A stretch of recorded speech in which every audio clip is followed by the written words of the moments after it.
Olá, pessoal, tudo bem? Pessoal, professor Marcelo Julián, professor de língua portuguesa e de redação. Vou fazer com vocês aqui a correção da prova de técnico do TRT9, né? Eu vou fazer uma correção de algo em torno de 1 hora, se tudo correr bem, para a gente corrigir as 14 questões. São questões baseadas em 3 textos, né? Algumas questões bem densas a respeito dos textos, outras questões mais tranquilas também no que diz respeito à interpretação. E algumas questões, aquelas tradicionais, né, da FCC, questões com as quais nós estamos acostumados, e a gente tem que cada vez mais naturalizar esse tipo de questão para que a gente chegue em prova em condições de enfrentá-las e não achar que foi uma prova excessivamente difícil, né? Não acho que tenha sido uma prova excessivamente difícil, acho que foi uma prova de bom nível, como eu, de modo geral, acho que são as provas da FCC. Então, é isso que eu vou tentar mostrar para vocês agora. Pessoal, o primeiro texto, nós necessariamente teremos de ler, tá? Porque tem questões de interpretação que dependem da leitura desse texto e eu quero interpretar esse texto junto com vocês. O segundo, nós leremos se houver tempo, das questões 8 a 11, e o terceiro é um poema curtinho que nós podemos ler, tá? Mas esse texto eu vou ler junto com vocês, porque eu acho que é um texto importante de ser lido, para que a gente possa chegar a algumas conclusões sobre ele e aplicarmos isso nas questões de interpretação de texto. Então, vamos lá. Para responder as questões de números 1 a 7, baseie-se no texto abaixo, e aí vem o texto O Valor do Amanhã, do Eduardo Gianetti, né? Edição digital, publicado pela Companhia das Letras, um texto adaptado para que a FCC pudesse cobrar de nós aquilo que bem entende. Então, vamos ler juntos esse texto aqui. O animal humano, que é parte da natureza e que dela depende, não se resignou a viver para sempre à mercê dos frutos espontâneos da terra. Então, o ser humano é parte da natureza, depende da natureza, mas não se resignou a viver eternamente, não se acostumou a viver eternamente, né, digamos assim, só com os frutos espontâneos da terra. E aí ele segue, vai ser a grande linha que ele vai defender ao longo do texto.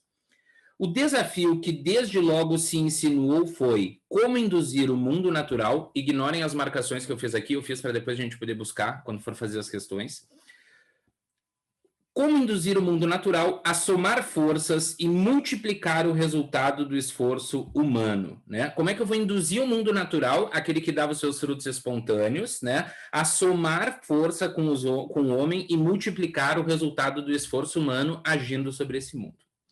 Como colocá-lo a serviço do homem?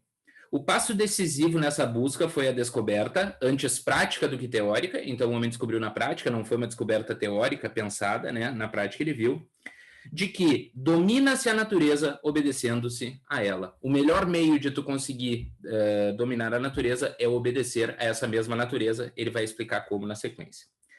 A sagacidade, a inteligência, a sacada do animal humano soube encontrar nos caminhos do mundo como ele se põe, ou seja, o mundo se apresenta de uma determinada maneira, a maneira como o homem encontrou o mundo e dele poderia desfrutar. Natura naturans, a natureza causando a natureza, as chaves de acesso ao mundo como ele pode ser. Então, o homem descobriu no mundo como ele se põe, no mundo como ele se apresenta, as chaves de acesso ao mundo como ele pode ser. Natura naturata, a natureza causada. Então, na própria natureza como ela se apresentava, o homem buscou as chaves para encontrar a natureza modificada, a natureza como ela poderia vir a ser. Processos naturais, desde que devidamente sujeitos à observação e direcionamento pela mão do homem, podiam se tornar inigualáveis aliados na luta pelo sustento diário. Então, o homem não fez uma intervenção na natureza no sentido de alterar, contradizer os seus ciclos. Ele observou os ciclos da natureza, observou os processos naturais, e a partir disso, ele decidiu que esses processos naturais poderiam se transformar, poderiam se tornar aliados do homem na luta pelo sustento. Em vez de tão somente surpreender e pilhar os seres vivos que a natureza oferece para uso e desfrute imediato, então, em vez de surpreender e pilhar, surpreender e dominar aqueles seres que a natureza oferece para uso imediato, por exemplo, um animal que fosse caçado, um peixe que fosse pescado, como fazia o caçador-coletor, o cara que ia lá e coletava um determinado fruto ou caçava um determinado animal, tratava-se de compreender suas regularidades, acatar sua lógica, identificar e aprimorar suas espécies mais promissoras e, desse modo, cooptá-los em definitivo para a tarefa de potencializar os meios de vida. Então, o homem vai observar a natureza e, ao contrário, ou diferentemente do que faz o caçador-coletor, ele vê quais são as espécies mais promissoras, quais são as regularidades dos processos naturais, qual é a lógica a qual se tende a obedecer, tu tende a obedecer a lógica da natureza, para, desse modo, cooptá-las para a tarefa de potencializar os meios de vida. Então, o homem vai dominar a natureza, observando os processos naturais e dominando esses processos naturais, usando-os a seu favor. Se a realidade designada pelo termo civilização não se deixa definir com facilidade, não é fácil definir o que é civilização, uma coisa é certa: nenhum conceito que deixe de dar o devido peso a essa mudança na relação homem-natureza poderá ser julgado por completo. Então, o que nos define como civilização tem de passar na mudança de conceito homem-natureza que houve, de quando o homem era caçador-coletor, para quando o homem passou a usar a natureza para satisfazer as suas necessidades e jogar a seu favor, certo? A domesticação sistemática em larga escala de plantas e animais deu à humanidade maior segurança alimentar e trouxe extraordinárias conquistas materiais. Então, o homem fez uma domesticação sistemática e em larga escala de plantas e animais. Isso nos trouxe segurança alimentar e conquistas materiais. Mas ela não veio só. O advento da sociedade agropastoril, é dessa sociedade que ele está falando esse tempo inteiro, tá? Então, aqui, o advento da sociedade agropastoril, essa sociedade em que o homem intervém sobre a natureza, domina a lógica dos processos naturais, obedece a esses processos para que eles o ajudem, né? Para que eles ajudem o homem a seu favor. O advento da sociedade agropastoril teve como contrapartida direta e necessária uma mudança menos saliente à primeira vista, mas nem por isso de menor monta: a profunda transformação da psicologia temporal do animal humano. Então, a formação da sociedade agropastoril, que trouxe essa série de benefícios, trouxe um outro elemento imenso, de imensas proporções, mas menos visível à primeira vista. Qual? A profunda transformação da psicologia temporal do animal humano. Mudou a psicologia temporal do ser humano, segundo Gianetti. A domesticação da natureza externa exigiu um enorme empenho na domesticação da natureza interna do homem. Então, para dominar a natureza externa e para fazer ela ceder ao homem, o homem teve de pacificar e dominar também a sua natureza interna. Seguindo. Pois a prática da agricultura e do pastoreio implicou uma vasta readaptação dos valores, crenças, instituições e formas de vida aos seus métodos e exigências. Ou seja, toda a vida mudou a partir do momento em que o homem se dedicou à agricultura e ao pastoreio, ao domínio daquilo que coletava e ao domínio daquilo que caçava. Entre os acontecimentos da história mundial que modificaram de maneira permanente os hábitos mentais do homem, seria difícil encontrar algum que pudesse rivalizar com o impacto da transição para a sociedade de base agrícola e pastoril, em toda a forma como percebemos e lidamos com a dimensão temporal da vida prática. Ou seja, dominar a natureza externa, que antes era indomável, fez com que o homem tivesse de mudar também os seus valores, a sua relação com o entorno, a sua relação com o seu potencial de coletor e caçador, e por aí vai. Então foi uma mudança que parece ser uma mudança externa, mas vai ter um componente interno de mudança que é também muito, muito, muito forte. Fechou? Aproveitar esse momento para fazer uma defesa que eu sempre faço. Não há como, na FCC, fazer uma leitura rápida dos textos ou uma leitura dinâmica dos textos. Quem lê rápido lê mal, e quem lê mal tem que ler de novo. Eu sou um defensor de que vocês devem ler os textos da FCC com bastante calma, com bastante atenção, com bastante vagar até, porque lendo uma vez bem lido o texto, fica fácil aplicar os conhecimentos desse texto logo depois nas questões que são propostas. Ao contrário de quando nós fazemos uma leitura muito rápida e temos de ficar voltando ao texto o tempo inteiro. Vamos lá, pessoal. Considerando as ideias expostas no texto, constitui um aparente paradoxo. Então, se usou o termo aparente, porque na verdade não é um paradoxo, mas é um aparente paradoxo o que se encontra em... Pessoal, o que é um paradoxo? Paradoxo é uma figura de linguagem em primeiro lugar, e paradoxo é um termo que se usa cotidianamente para uma série de contradições no dia a dia.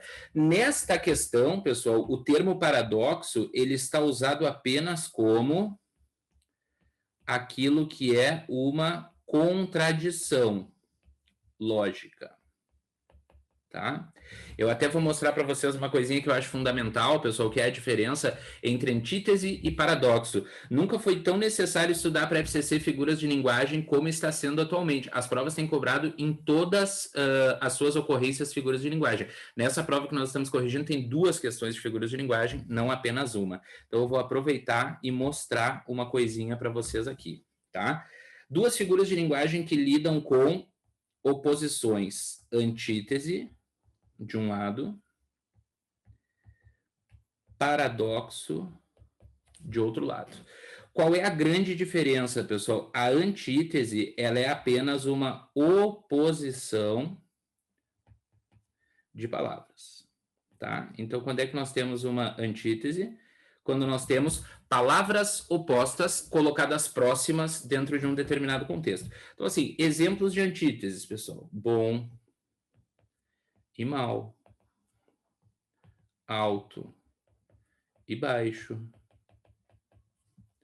claro, escuro,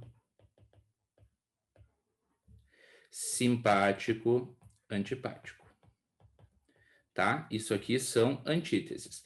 Antítese é muito fácil de reconhecer, tá? Por quê? 2 palavras que sejam opostas, nós temos uma antítese. Paradoxo, pessoal, nos interessa mais porque é um conceito um pouquinho mais complexo. O que é um paradoxo? Paradoxo é uma contradição, olha que letra bonita, lógica. Paradoxo é uma contradição lógica. Então, olha a diferença. Antítese, a antítese se dá apenas quando eu apresento palavras que têm sentidos distantes e opostos. Alto, baixo, gordo, magro, claro, escuro, dia, noite, bonito, feio, inteligente, burro. Tudo isso são antíteses. O paradoxo é mais do que uma antítese. O paradoxo é uma aproximação e uma coexistência de opostos que seria ilógica na realidade como nós a conhecemos. Vou dar o primeiro exemplo que eu sempre dou, assim, que é um exemplo bem tranquilo, pessoal. Lembram de uma frase do Chaves que era: foi sem querer, querendo. Foi sem querer, querendo.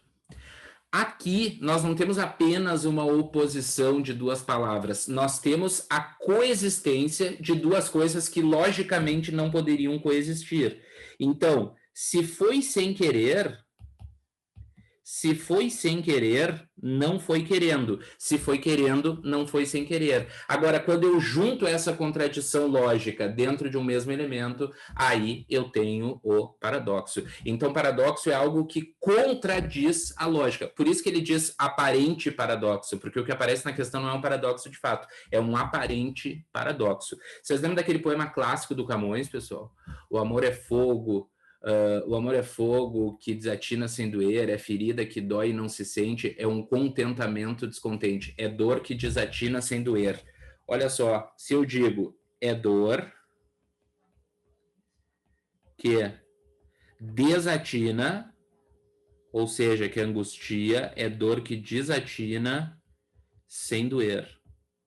Ora, não tem como desatinar e não doer ao mesmo tempo. Se desatina, dói. Se dói, então desatina. Não tem como ser as 2 coisas ao mesmo tempo, então isto é um paradoxo. Paradoxo é uma contradição lógica e antítese é apenas uma oposição de palavras. Exemplo clássico de paradoxo: o fogo gelou. Se é fogo, não tem como ser gelado. Se é gelado, não tem como ser fogo. Então, isso seria um paradoxo. Paradoxo é uma contradição lógica. Fechou? Podemos voltar? Vou voltar. Então, olha só, pessoal. Vamos seguir aqui. Considerando as ideias expostas no texto, constitui um aparente paradoxo, uma aparente contradição, o que se encontra em... Vamos lá.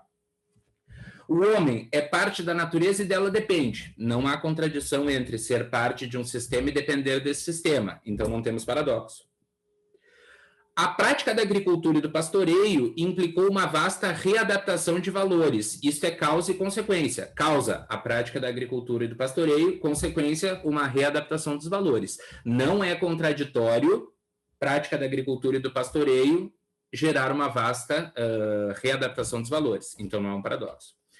Tratava-se de compreender suas regularidades, aceitar sua lógica. De modo geral, tem paradoxo. É, inclusive, uma soma, uma adição. Compreender as regularidades, acatar sua lógica, contradição de modo nenhum. A domesticação sistemática em larga escala de plantas e animais trouxe extraordinárias conquistas materiais. De novo, causa e consequência. Causa, domesticação sistemática em larga escala de plantas e animais. Consequência, trazer extraordinárias conquistas materiais. Não tem paradoxo, não tem oposição. Domina-se a natureza obedecendo-se a ela. Aqui nós temos um paradoxo, então esta é a nossa resposta. Por quê?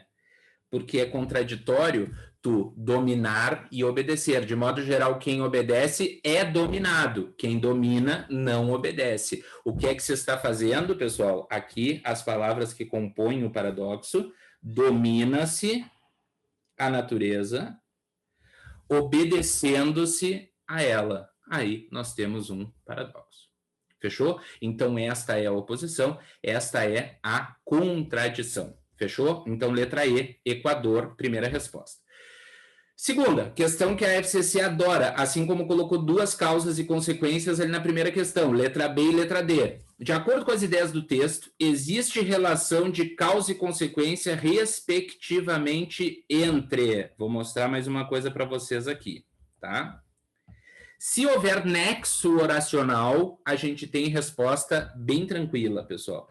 A relação de causa e consequência, ela é estabelecida basicamente por 3 grupos de nexos. Não tinha nessa questão, mas pode ter em várias outras. Quais são os 3 grupos de nexo? Primeiro, causais. Quais são os causais? Já que, visto que, uma vez que. Certo? Então, eu fiquei doente já que peguei muito frio. Pegar frio é a causa, ficar doente é a consequência. Segundo grupo de nexos, nexos conclusivos, também indicam relação de causa e consequência. Quais são os conclusivos? Portanto, logo, por isso, por conseguinte. Certo? Também são causa e consequência. Eu peguei muito frio, portanto, fiquei doente. Pegar frio é a causa, ficar doente é a consequência. E mais algumas expressões de valor causal. Por exemplo, por causa de, devido a, em razão de, e outras. Certo? Então, eu fiquei doente em razão de pegar muito frio. Eu fiquei doente por causa de pegar muito frio. Eu fiquei doente devido a pegar muito frio. Tudo isso seria causa e consequência. Se tiver nexo causal, já que, visto que, uma vez que, porque, pois. Se tiver nexo conclusivo, logo, portanto, por isso, por conseguinte, consequentemente, assim, então, destar, desse modo, dessa maneira, já sabemos que é causa e consequência. Na questão, ou algumas expressões, por causa de, devido a, em razão de, por, são outras que também indicam essa relação de causa e consequência. Vou voltar à questão. Na questão não tinha, então a gente vai ter que interpretar o texto. De acordo com as ideias do texto, existe relação de causa e consequência respectivamente entre... Respectivamente, tem que ser nessa ordem. Primeiro a causa, depois a consequência. A profunda transformação da psicologia temporal do animal humano e a domesticação sistemática de plantas e animais. Não, é o contrário, né?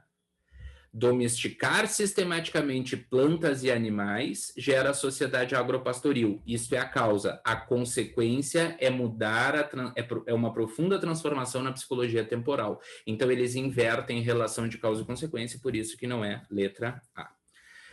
Letra B. O advento da sociedade agropastoril e a profunda transformação da psicologia temporal do ser humano. Bom, pessoal, isso nós temos explicitado ali onde eu sublinhei. O advento da sociedade agropastoril teve como contrapartida direta e necessária uma mudança menos saliente à primeira vista, mas nem por isso de menor monta, a profunda transformação da psicologia temporal do ser humano. Advento da sociedade agropastoril gera como consequência profunda transformação da psicologia temporal. Então, a nossa resposta é letra B, letra B, Brasil. Já sabemos qual é a resposta, não tem como ser outra. Vamos ver. A domesticação sistemática de plantas e animais e o ato de surpreender e pilhar os seres vivos que a natureza oferece. Isso nem tem relação de causa e consequência. O homem anteriormente surpreendia e pilhava e depois passou a domesticar. Não é relação de causa e consequência em nenhuma ordem.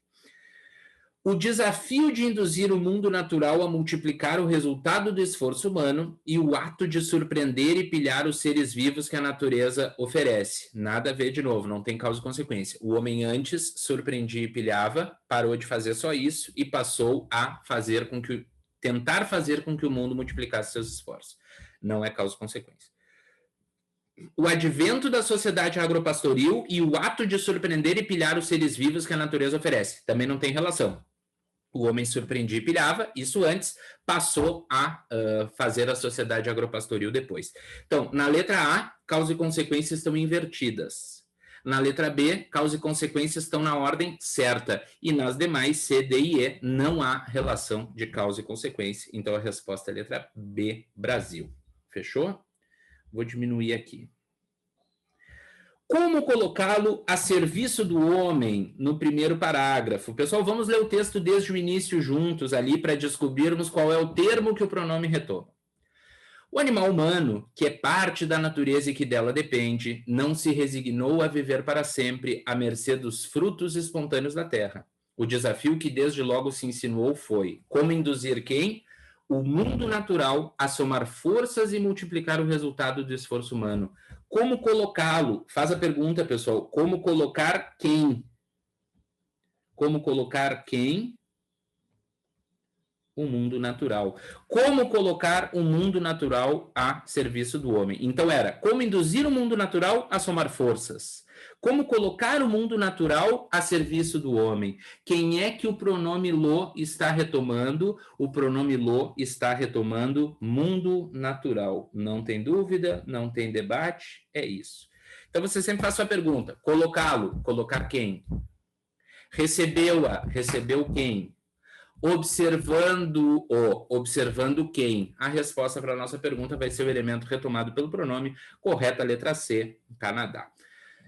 Pessoal, questão 4, talvez a questão mais estranha da prova, assim, questão mais com cara de FGV, aquelas questões que apelam um pouco para o nosso conhecimento, parece um conhecimento que ultrapassa os limites gramaticais e mesmo interpretativos, põe conceitos ali que vão para a área da semântica e que parecem quase uma questão mais filosófica do que outra coisa, mas vamos dar uma olhada. No contexto, as expressões a natureza causando a natureza e a natureza causada expressam respectivamente ideias de. Olha onde é que está isso. Ali no fim do primeiro parágrafo, tá? Então vamos começar a leitura em a sagacidade, tá? Antepenúltima linha do primeiro parágrafo. A sagacidade do animal humano soube encontrar nos caminhos do mundo como ele se põe. O que é o mundo como ele se põe? É a natureza causando a natureza. Então, notem que o mundo como ele se põe e a natureza causando a natureza são a mesma coisa. O mundo como ele se põe é o mundo concreto, é o mundo objetivo, certo? Então, olha só. Se a natureza causando a natureza é o mundo como ele se põe, isso diz respeito a espaço, a identificação, a concretude, a finalidade ou a confirmação. Vamos ver juntos aqui, mas já vamos marcar. É a concretude, certo? O mundo como ele se põe, a natureza causando a natureza, é a concretude do mundo. Era como o mundo era efetivamente, tá? E o homem encontrou neste mundo, o mundo como ele se põe, a natureza causando a natureza, as chaves de acesso ao mundo como ele pode ser. Se é o mundo como ele pode ser, se é a natureza causada, o que pode ser e que o homem busca é o quê? O que pode ser e que o homem busca é um anseio, é um desejo. Portanto, havia um mundo que era o concreto, a natureza causando a natureza, e havia um mundo que era como o mundo pode ser, a natureza causada. Esse era o anseio do ser humano. Por isso, concretude de um lado e anseio do outro. Acho que quem não marcou letra C deve ter ficado em dúvida em relação à letra A, né? Como se o mundo como ele se põe fosse um espaço e o mundo como ele pode ser fosse um tempo. Só que não é um tempo, né? Existe uma transição temporal, mas seria uma lógica de espaço e de espaço. O mundo como ele se põe é uma questão espacial, o mundo como ele pode ser e será seria uma outra questão também espacial e não temporal. Então, por isso que não pode ser tempo na segunda hipótese, seria o espaço-espaço, se a gente pegasse algo bem objetivo, ou o mundo concreto como ele era, e anseio, o mundo como ele pode ser. Fechou, pessoal? Tranquilo? Posso passar? Agora, umas questões um pouquinho mais gramaticais. Vamos ver. Aqui é bem tranquilo, tá? Vou passar por umas questões aqui, algumas bem rapidamente, e porque elas são bem objetivas e diretas mesmo em relação ao que elas cobram. As vírgulas isolam um segmento que expressa ideia de condição, tá? Então, nós precisamos de um segmento que expresse ideia de condição isolado pelas vírgulas. Então, vamos marcando aqui primeiro quais são os segmentos isolados pelas vírgulas. O passo decisivo nessa busca foi a descoberta, antes prática que teórica, de que determinada coisa aconteceria. Antes prática que teórica não é uma condição, é apenas um comentário do autor. O passo decisivo nessa busca foi a descoberta. Explicaçãozinha sobre a descoberta. Essa descoberta era antes prática do que teórica, é uma explicação do autor sobre o termo descoberta, de que tal coisa acontecia, não é condição. Tratava-se de compreender suas regularidades, vírgula, acatar sua lógica, vírgula, identificar e aprimorar suas espécies mais promissoras. Não é mesmo condição, é só uma enumeração, é um elenco de termos iguais. Compreender regularidades, acatar sua lógica, identificar e aprimorar suas espécies promissoras, sem condição.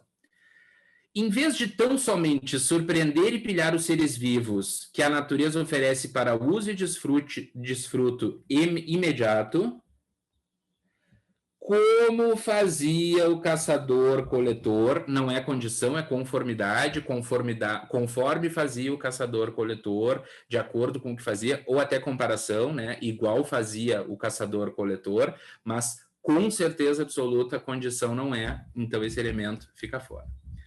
Processos naturais, desde que devidamente sujeitos à observação e direcionamento pela mão do homem. Processos naturais, se devidamente sujeitos, caso devidamente sujeitos, desde que devidamente sujeitos à observação e direcionamento pela mão do homem. Aqui nós temos uma lógica clara e absoluta de condição. Nexos condicionais, anota, se, caso, desde que, contanto que, a menos que, a não ser que. Se, caso, desde que, contanto que, a menos que, a não ser que. Desde que é temporal, quando equivale a desde quando, se é temporal. E condicional, quando equivale a caso. Processos naturais, caso devidamente sujeitos à observação e direcionamento. Aí nós temos uma lógica bem claramente condicional. Fechou? Vou botar uma coisinha aqui que não custa. Sobre o desde que, tá? Desde que.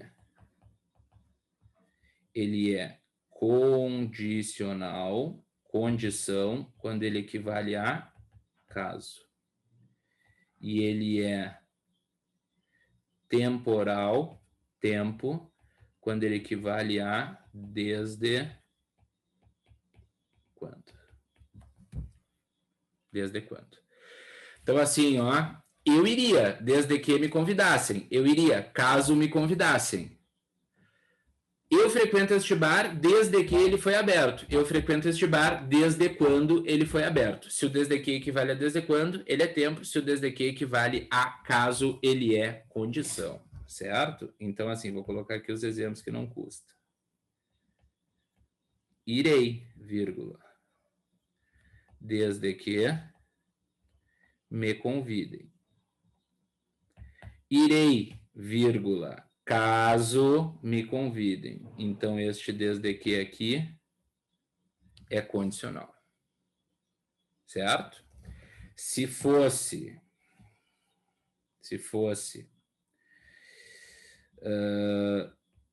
Bebo desde que sou jovem. Bebo desde quando sou jovem. Aí seria temporal. Se o desde que equivale a caso, ele é condicional. Se ele equivale a desde quando, ele é temporal. Fechou? Posso voltar? Sim, sim, sim. Vou voltar. Vamos lá. Processos naturais, desde que devidamente sujeitos, caso devidamente sujeitos, condição. E na última, a domesticação sistemática, como, de que modo, de que maneira, em larga escala. Então, em larga escala, indica modo, não indica condição de plantas e animais, certo? Fechou. Resposta à letra D, não tem dúvida. Tratava-se de compreender suas regularidades. O verbo sublinhado acima está flexionado nos mesmos tempo e modo que o verbo sublinhado em. Pessoal, este verbo está conjugado no pretérito imperfeito do indicativo. Quando é que nós temos pretérito imperfeito do indicativo, que é o tempo verbal de que a FCC mais gosta para encontrar o verbo que está conjugado no mesmo tempo e modo, pessoal? É aquele que se usa com antigamente. Antigamente eu tratava, antigamente eu ia, antigamente eu comprava. Vou dar uma dica para vocês aqui, que é uma diquinha de ouro a respeito desse tempo verbal, tá? Vou dar uma diquinha de ouro a respeito desse tempo verbal. Pessoal, o pretérito imperfeito do indicativo, vou passar aqui e a gente vai colocar nesta página, tá? Pretérito imperfeito do indicativo. Ele apresenta basicamente essas estruturas: vá, ia, nha e era. Vá, ia, nha, era. Basicamente, vá e ia, os muito mais tradicionais, nha no caso de 3 verbos e era no caso de 1 verbo. Então, assim, ó, por exemplo, antigamente eu comprava. Antigamente eu falava. Antigamente ela detonava. Tem o vá. Eu detonava, tu detonavas, ele detonava, nós detonávamos, eles detonavam. Tem esse vá em todas as conjugações. Ia. Antigamente eu dormia. Antigamente eu fazia. Antigamente eu dizia. Eu dizia, tu dizias, ele dizia, nós dizíamos, eles diziam. Tem esse ia em todos. Inhá é verbo ter, vir e pôr. Antigamente eu tinha. Antigamente eu tinha. Antigamente eu vinha. Antigamente eu punha. Ter, vir e pôr apresentam esse inhá. Eu tinha, tu tinhas, ele tinha, nós tínhamos, eles tinham. Eu vinha, tu vinhas, ele vinha, nós vínhamos, eles vinham. Eu punha, tu punhas, ele punha, nós punhamos, eles punham. Tem o nha. E o era é o verbo ser. Eu era, tu eras, ele era, nós éramos e por aí vai. Então, lembra, pretérito imperfeito tem vá, ia, nha, era. Vá, ia, nha, era. Vá, ia, nha, era. Certo? Isso tudo é pretérito imperfeito do indicativo. Certo? Voltando à questão. Vá, ia, nha, era. Vá, ia, nha, era. Olha só.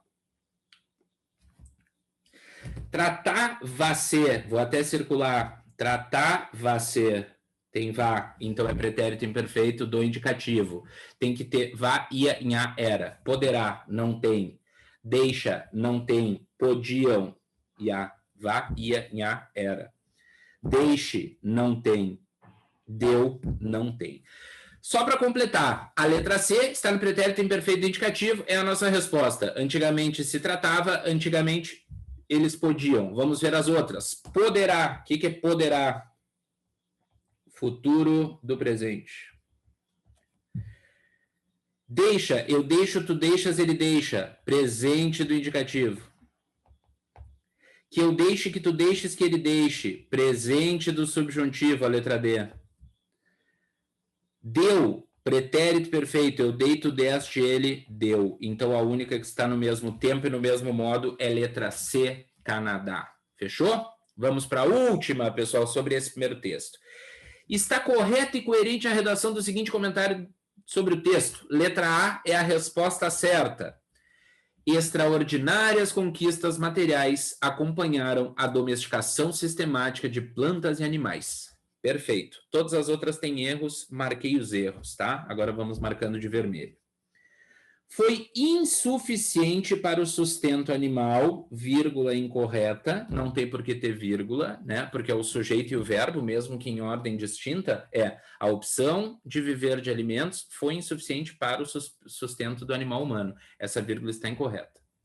De alimentos dos quais se disponibilizava no meio ambiente, não é no qual, alimentos os quais se disponibilizavam no meio ambiente. Sem a vírgula e com essas alterações, ficaria correto, tá? Foi insuficiente para o sustento do animal humano a opção de viver de alimentos, os quais se disponibilizavam no meio ambiente. Aí estaria certo. Impensáveis formas de desenvolvimento adviram do conhecimento agrícola e da pecuária. É verbo derivado do verbo vir. Eu vim, tu vieste, ele veio, nós viemos, vós viestes, eles vieram. Então, o certo seria advieram e não adviram, certo? Então, temos um erro. Ainda que fazia parte da natureza, ainda que exige verbo nesta forma, ainda que fizesse parte da natureza, o animal humano, vírgula incorreta, se furtou. Separando sujeito e verbo, crime, né? Quem é que se furtou? O animal humano. O animal humano se furtou sem vírgula. Diferencia-se do caçador-coletor por manifestar inconformismo os homens ditos civilizados. Quem é que se diferencia? Os homens ditos civilizados. Este segmento aqui é sujeito. Então, os homens ditos civilizados diferenciam-se do caçador-coletor. Fechou? Todas apresentam erro, questão clássica da FCC, que tu tem que ter muito conhecimento, né? Muito conhecimento a respeito de várias áreas do português para conseguir te localizar adequadamente, mas letra A, acho que era tranquilo chegar à letra A. Letra C, verbo derivado se conjuga pelo primitivo, eles vieram, eles advieram, eles provieram. E letra E, concordância com a partícula C. Se tiver sujeito, o verbo flexiona. Quem é que se diferencia? Os homens diferenciam-se. Fechado? Pessoal, vou ler rapidamente, vai dar tempo para o nosso processo aqui, vai dar tempo de ler rapidamente o texto 2 para responder as questões de número 8 a 11. Vamos lá? Vou ler e já vou deixar as questões aqui. Texto do Carlos Drummond de Andrade, escrito Amor nenhum dispensa uma gota de ácido, certo? De São Paulo, é uma crônica do Drummond falando sobre o Rubem Braga. Então vamos dar uma olhada.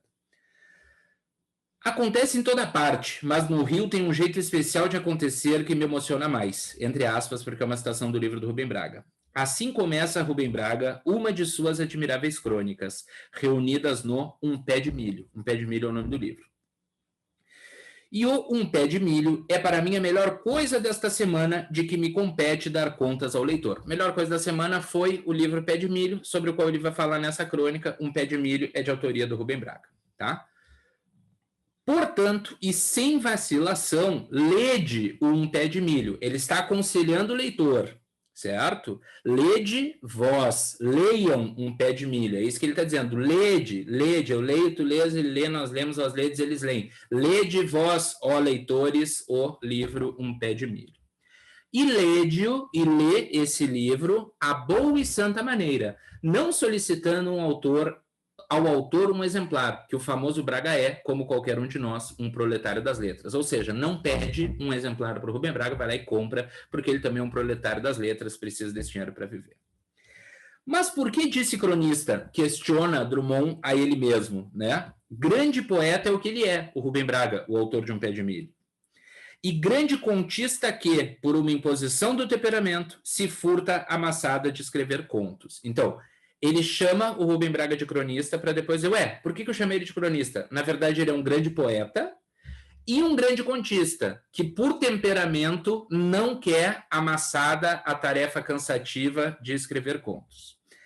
Não sei de muitos poemas em nossa lira de hoje que se comparem a Passeio à Infância, Da Praia, Choro, coisas que o Braga displicentemente foi largando pelos jornais. São crônicas que ele foi largando e que depois foram reunidas nesse livro. Por sua vez, Aula de Inglês e Eu e Bebu na Hora Neutra da Madrugada são contos com preguiça de se tornarem contos. Ou seja, são quase contos. Se ele trabalhasse um pouco mais, virava um conto. Por não ter virado, ele se tornou uma crônica. Já em A História do Caminhão, a identificação do gênero será mais complexa, pois a composição é atravessada por uma corrente de surrealismo que conduz Braga pelos rumos mais extraordinários, sem que este aparentemente a controle. Tá? Sem que ele aparentemente controle essa corrente, e depois ele diz, controla, apesar de tudo. Aparentemente ele não controla, mas de fato ele controla. Em suma, cronista, contista, poeta, está se vendo que o que ele é, verdadeiramente, é um dos nossos mais altos escritores. Um Machado de Assis tendo a mais a poesia. A dolência é a dor, a melancolia, tá? Dolência é uma palavra que vem de dor. Samba dolente é um samba dolorido. E a pura comoção humana, que são dons peculiares ao Braga. Então, nossa, é um mega elogio, né? Diz que ele é um Machado de Assis, que mais do que o Machado tem poesia, tem essa melancolia, essa dor no modo de escrever, e a pura comoção humana, que são características peculiares a ele. Bom, então nós poderíamos, por oposição, dizer que o Machado de Assis não é tão poético, não é tão dolente, não tem essa pura emoção. Vamos lá. Pessoal, questão 8, muito fácil e simples, tá? O autor do texto dirige-se explicitamente ao seu leitor no seguinte texto, no seguinte trecho, é letra A. Ali, ó, portanto, e sem vacilação, lede um pé de milho. Lede, ele está dizendo para o leitor, lede, lê tu, ó leitor. E lede-o e lê um pé de milho à boa e santa maneira. É aí que ele se refere diretamente ao leitor, explicitamente ao seu leitor, e aí nós temos a resposta já que é a letra A. Pois a composição é atravessada por uma corrente de surrealismo, não cita nem vagamente o leitor. Se furta a maçada de escrever contos, não é tu, é o Rubem Braga, não está se referindo ao leitor. Grande poeta é o que ele é, e grande contista, ele está se referindo ao Braga, não é ao leitor. São contos com preguiça de se tornarem contos. Ele está falando das crônicas do Rubem Braga e não está falando com o leitor. Fechou? Depois, retoma uma expressão mencionada anteriormente no texto, o termo sublinhado em um Machado de Assis tendo a mais a poesia. O que é este A, pessoal? Este A é uma preposição. Preposição nunca retoma termo anterior, certo? Nunca retoma termo anterior. Então, a preposição não tem essa função de retomada, não pode ser letra A. Sem que este aparentemente a controle. Este aqui, pessoal, é um pronome pessoal oblíquo átono. Olhem só ali no trecho, vou marcar de verde aqui o trecho, tá? Uma corrente de surrealismo sem que o Rubem Braga aparentemente a controle, certo? Então, tem uma corrente de realismo sem que o Rubem Braga aparentemente domine a corrente de surrealismo. Pessoal, pronome pessoal oblíquo átono, o e a, desempenham função de objeto direto. Eles substituem o objeto direto. Então, na verdade, é uma corrente de surrealismo que está sendo retomado pelo pronome a, sem que este aparentemente controle ela, sem que ele aparentemente controle uma corrente de surrealismo. Pronome pessoal oblíquo átono, temos a resposta aqui, certo? Pois a composição é atravessada, artigo definido feminino, não retoma. Um pé de milho é para mim a melhor coisa. Artigo definido feminino, não retoma. Que se comparem a passeio de infância. Aqui é uma preposição, preposição também não retoma. Então é preposição, artigo, artigo. Esses não retomam, certo? Eles apenas acompanham um outro elemento ou introduzem. Quem retoma é o pronome pessoal oblíquo átono. Então se fosse assim, ó. Vi o rapaz e o beijei. Vi o rapaz e beijei o rapaz. Quem é que está fazendo esse o? Retomando o rapaz anteriormente. Então, são aqueles pronomes pessoais oblíquos átonos que desempenham função de objeto. Neste caso, objeto direto. Posso passar? Espero que sim. Mais duas questõezinhas, tá? Sobre esse texto. Uma muito fácil e outra um pouco chatinho, porque lida com discurso direto e indireto, que é um tipo de conteúdo que, se vocês perguntassem da FCC, também muitos professores diriam que não é dos mais importantes de estudar para a FCC, mas cá está a FCC, né? Ano de 2022, FCC terceira década do século XXI, FCC pós-pandêmica, cobrando figuras de linguagem que não cobrava, cobrando discurso direto e indireto e nos mostrando uma coisa: não dá mais para selecionar conteúdos como estes caem e estes não caem, porque na verdade cai tudo, tá? Transpondo-se a frase, acontece em toda parte, mas no Rio tem um jeito especial de acontecer que me emociona mais, tá? Para o discurso indireto, o resultado será: disse que... Olha só, pessoal, eu vou colocar para vocês aqui uma coisa que é os tempos verbais do discurso direto para o discurso indireto. Tem 4 passagens de tempos verbais, pessoal, que nós obrigatoriamente temos que saber. Qual? Presente do indicativo vira pretérito imperfeito do indicativo. Tá bem?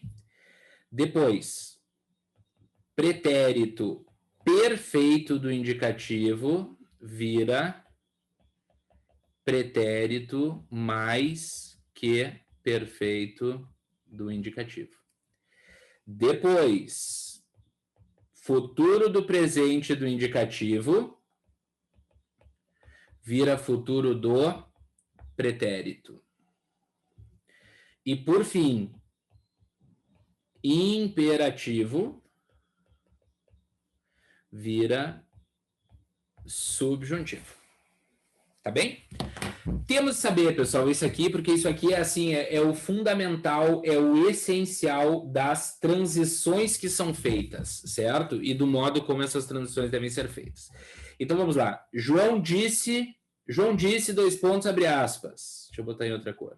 João disse, 2 pontos, abre aspas. Adoro frutas. Presente do indicativo. Eu dou uma dica de discurso direto e indireto que algumas pessoas ajudam muito, tá? O que tu vai fazer? Quando tu for passar discurso direto para o discurso indireto, tu vai pensar que o discurso direto aconteceu muitos anos atrás em um lugar distante. De novo, quando for passar discurso direto para indireto, tu vai pensar que o direto aconteceu muitos anos atrás em um lugar distante. Então, olha só. João disse, adoro pizza. Imaginem que essa frase foi dita pelo João em 1940, lá em Dubai. Não, Dubai não existia, que exemplo infeliz. Buenos Aires, não existia como conhecemos hoje, pelo menos. Buenos Aires. Aí tu vai dizer assim, ó, muitos anos atrás, em Buenos Aires, o João me disse que ele adorava pizza. Então, adoro, pretérito perfeito, vira... Presente do indicativo, desculpa, vira pretérito imperfeito do indicativo. Ana disse, amo animais. Muitos anos atrás, lá na Argentina, a Ana me disse que ela amava animais. Presente vira pretérito imperfeito. Pretérito perfeito. João disse, adorei o show. 40 anos atrás, lá em Buenos Aires, o João me disse que ele adorara ou havia adorado o show. Então, o João disse, adorei o show. 500 anos atrás, lá em Buenos Aires, ele me disse que adorara, que tinha adorado, que havia adorado o show. Futuro do presente, adorarei trabalhar nessa empresa. 500 anos atrás, lá em Buenos Aires, o João me disse que ele adoraria trabalhar naquela empresa. Adoraria trabalhar naquela empresa. Imperativo. Arrume a casa. 500 anos atrás, o João pediu à filha que ela arrumasse a casa. Estas são as transformações. Pensa sempre assim, discurso direto se deu muitos anos atrás em um lugar distante. Discurso indireto se deu neste exato momento. Fechou, pessoal? Tranquilo? Então, olha só, vamos de novo, tá? Namoro homens ricos. 500 anos atrás, ela disse que namorava homens ricos. Detestei as palavras dele. 500 anos atrás, ela disse que havia detestado as palavras dele. Viajarei para Paris. 500 anos atrás, ela disse que viajaria para Paris. Suma da minha frente. 500 anos atrás, ela mandou que eu sumisse da frente dela. Certo? Tem que lembrar essas 4 transformações aqui. Pensa sempre, discurso direto se deu muito tempo atrás em um lugar distante. Discurso indireto se deu agora, neste momento, e aí tu vai fazer essa transformação. Voltando. Transpondo-se a frase acontece em toda parte para o discurso direto, o resultado será, disse que, acontece em toda parte. 500 anos atrás, o Rubem Braga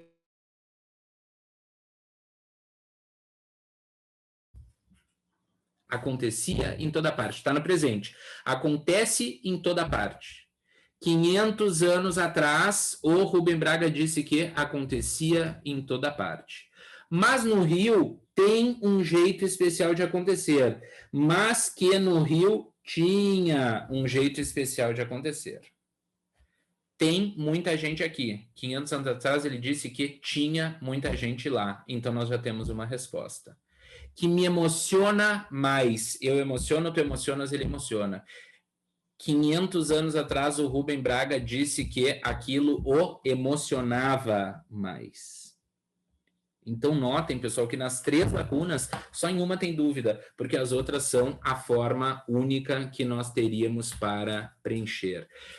Acontece, vira, acontecia, tem, vira, tinha, emociona, vira, emocionava. E por quê, pessoal? Bom, por que mudou o me, né?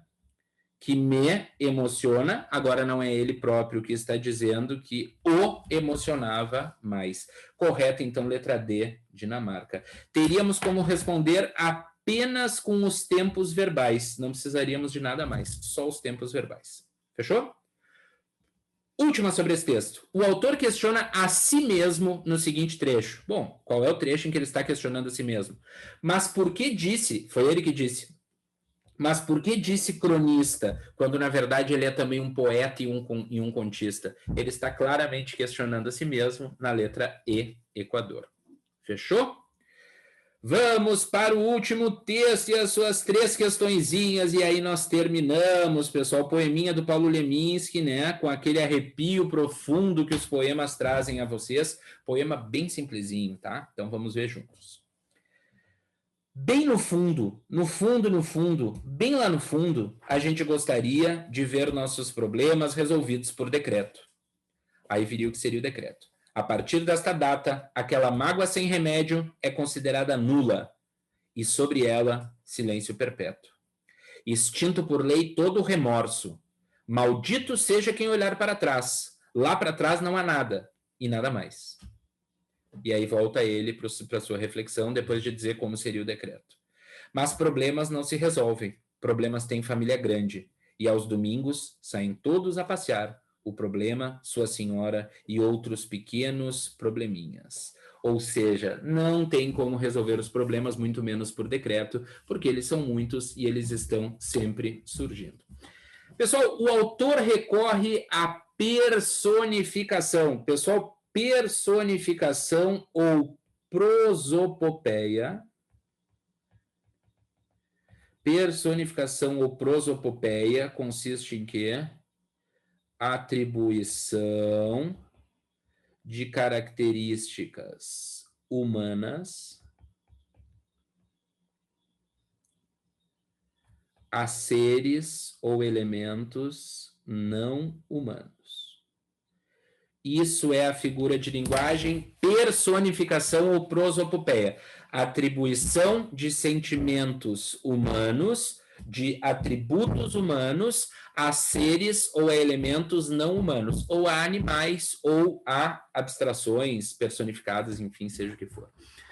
O autor recorre à personificação no seguinte verso: de ver nossos problemas. Quem gostaria de ver somos nós próprios, os seres humanos, não tem personificação. Lá para trás não há nada. Ele está falando a respeito de uma dimensão temporal, está dizendo que lá para trás não tem nada. Saem todos a passear. Pessoal, quem é que sai a passear? Vamos comigo ali no Saem Todos a Passear. Vou colocar com uma caneta verde. Saem todos a passear com uma canetinha verde. Problemas não se resolvem. Aos domingos eles saem todos a passear. Todos os problemas, o problema, a sua senhora e outros pequenos probleminhas. Ele está atribuindo aos problemas uma dimensão humana que é sair para passear. Então, o passeio atribuído aos problemas é uma prosopopeia ou personificação. Nós temos uma resposta. Aquela mágoa sem remédio é a mágoa humana. Maldito seja quem olhar para trás, as pessoas que olham para trás. Então, não temos personificação. Personificação só no item C, especificamente. Pessoal, número 13, na primeira estrofe, a palavra bem está empregada com sentido equivalente daquela sublinhada na frase. É bem no fundo. Pessoal, entre as hipóteses, nós temos dois bens aí. Quais são os dois bens que nós temos? Nós temos bem, oposto de mal, certo? Bem, oposto de mal, e nós temos também bem igual a muito, bastante. Um é um advérbio de intensidade, outro é advérbio de modo, certo? São as possibilidades que nós temos ali entre as hipóteses que nos colocam. Então, assim, ó, eu agi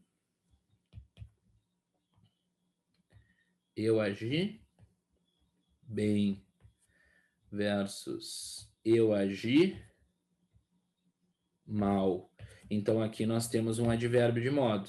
Eu agi bem, de modo bom. Eu agi mal, de modo não bom. O que seria muito, pessoal?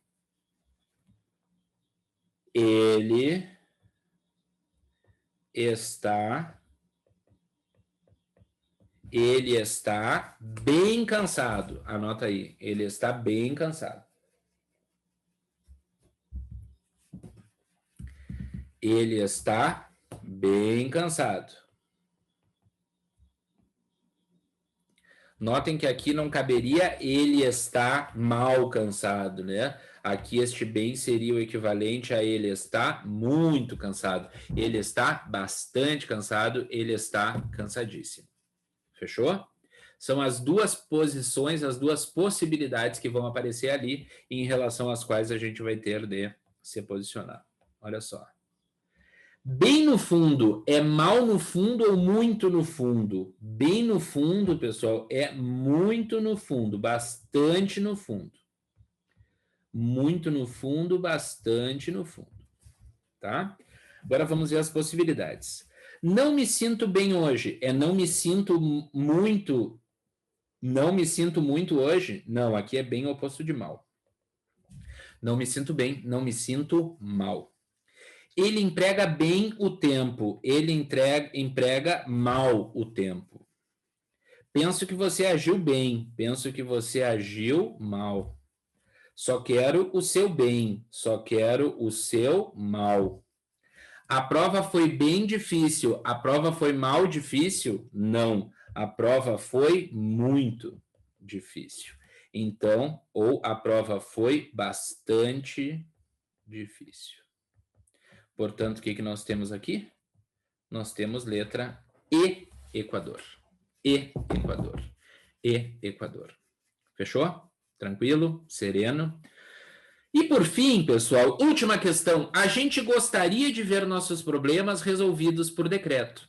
O verbo sublinhado expressa no contexto uma aspiração. A gente gostaria, a gente aspira a quê? A gente deseja, a gente intenta. É futuro do pretérito, o tempo no qual está conjugado. Futuro do pretérito. Aquele que eu disse para vocês, inclusive no RV, que era o quê, pessoal? Uma hipótese, uma dúvida. Aqui apareceu com o nome aspiração. É algo não concreto, não objetivo. Se eu digo assim, ó, nossa, eu quereria ser rico, quereria um desejo, é uma aspiração, que é o que indica o futuro do pretérito. Fechou, pessoal. Muito feliz de ver essa prova, muito feliz de corrigi-la com vocês. Assim, vocês não imaginam o tamanho da paz de espírito que sente um professor quando, após a prova, ele vê que caíram na prova questões que foram dadas, que são trabalhadas não só no RV, porque o RV é uma das instâncias apenas, né? Poucos dias eu estava vendo Sobral falando sobre o tempo necessário para assistir a todas as aulas do Papa, que seria algo em torno de 6 meses, dedicando 4 horas por dia. Isso com todas as matérias da legislação, mais a língua portuguesa que está lá dentro e todos os outros conteúdos. Então, assim, o RV é só uma das instâncias, mas mesmo no RV nós abordamos vários desses conteúdos. Espero que vocês tenham gostado. Obrigado pela parceria, tá? Uma boa noite para vocês. Fiquem bem. Beijo meu.